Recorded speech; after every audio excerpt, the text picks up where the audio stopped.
One morning, Minsu was walking with her friend Kim from class and mentioned that she planned to rest since she was free that day. Kim invited her to a tech conference she was attending that evening. Minsu declined, explaining that she wasn't interested in tech and thought it would be boring. However, Kim pleaded, revealing that one of the youngest CEOs of the biggest tech company in Korea, Tech Bloom, would be presenting. She confessed she had a huge crush on him and looked up to him as her role model, urging Minsu to come for support. Not wanting to disappoint her friend, Minsu reluctantly agreed. That evening, the two arrived at the conference, which was packed with attendees. They sat in the front row and took a few pictures. The event began, and the MC introduced the guest speaker, the youngest CEO of Tech Bloom, Sonjin. The crowd erupted in cheers, including Kim, who was visibly excited. As Sonjin took the stage, Minsu was shocked to recognize him as the guy she had met at a bar months ago, the one who had vanished without a word.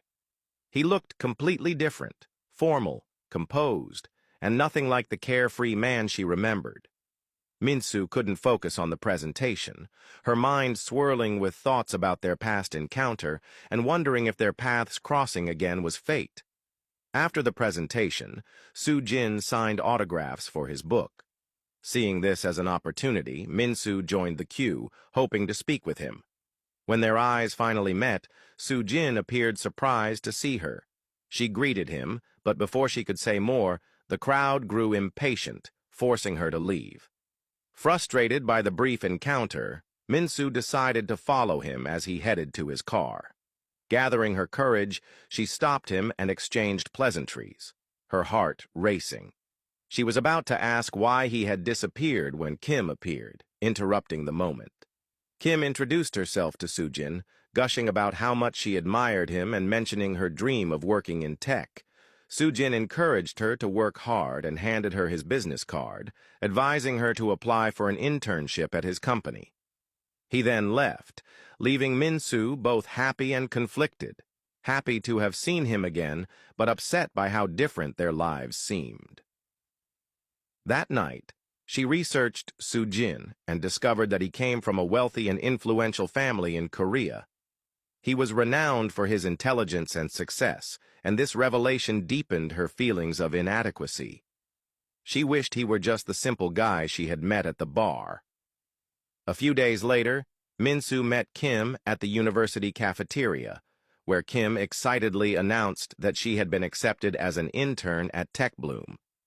Minsu was genuinely happy for her friend, knowing how much this opportunity meant to her. Kim shared her excitement about working closely with Sonjin, her longtime crush, and Minsu, despite her own feelings, encouraged her to pursue her dreams. On Kim's first day at Tech Bloom, Minsu decided to surprise her with lunch. She navigated the massive corporate building and accidentally walked into Sonjin's office, interrupting his meeting with an assistant. Awkwardly, she explained she was lost, and the assistant directed her to the intern's office. As she left, she noticed Sonjin watching her, though he avoided discussing her with his assistant. Minsu eventually found Kim's office, and the two shared coffee during her break, laughing about Kim's experiences on her first day.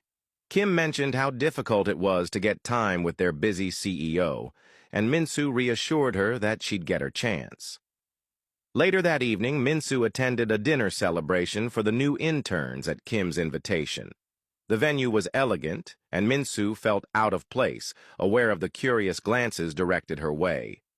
Spotting Kim, she joined her, and the two chatted until the event began. Sonjin walked in and headed straight to the stage to give a speech. Watching him, Minsu was flooded with memories of their brief but impactful time together.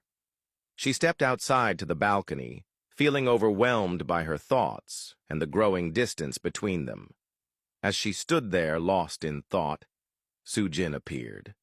Seeing her alone, he called her name, and when she turned to face him, her heart raced. She was caught off guard by his presence, uncertain of what to say, as the memories of their past encounter and the current circumstances collided in her mind. Like and comment for Part 4.